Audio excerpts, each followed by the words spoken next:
البشنيخة تنحتاجو كيلو ديال الطحين،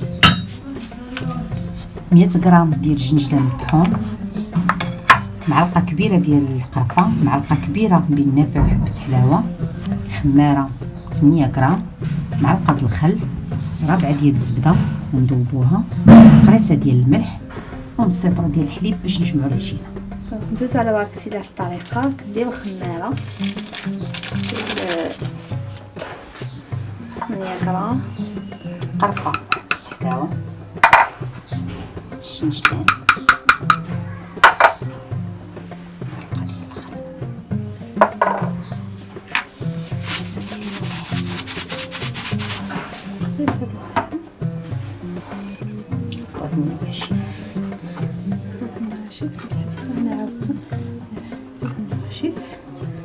بعد نزيدو عليها 250 غرام زبدة،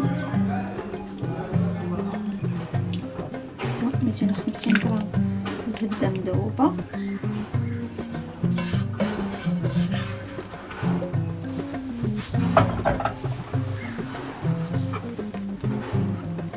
نبسبسوها مزيان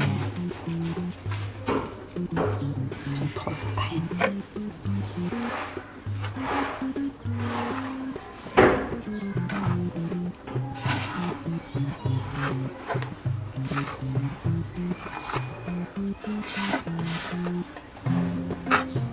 ما دخلنا ليها الزبده وجمعنا النواشف كامله تندخلوا ليها الحليب بالتدريج، ما تنديروش نص لتر كامل على حسب الطحين. كاين الطحين اللي تيشرب كاين اللي ما تيشربش.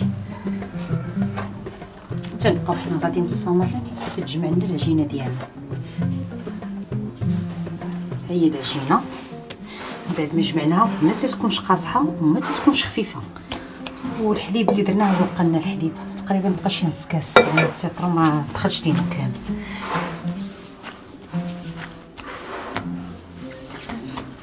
غادي نغطيوها سلوفه نخليوها ترتاح واحد شويه، نص ساعة تقريبا شي نص ساعه. العجينة ديالنا من بعد ما ارتاحت الا كنقسموها هكذا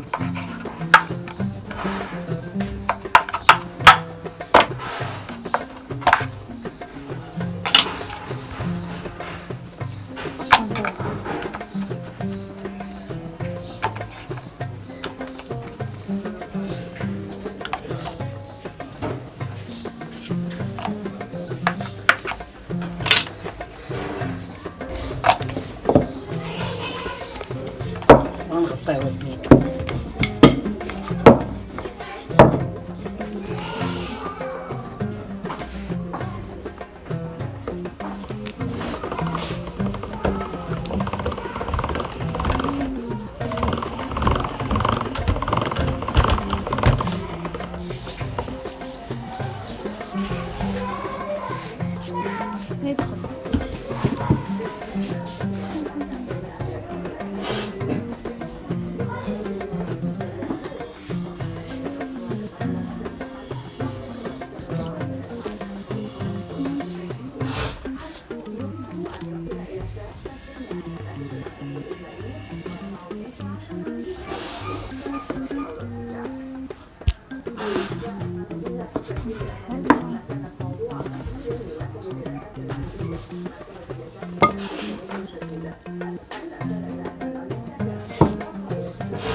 نخليهم ينشفوا.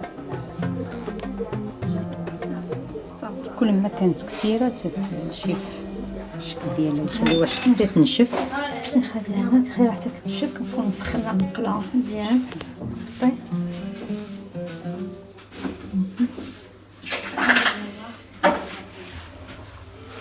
مسخناها مزيان.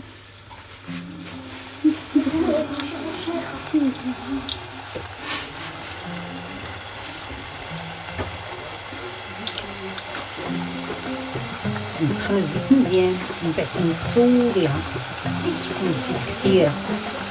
ندير الزيت هذا اللي طيبنا فيها البشنيخة دابا حتى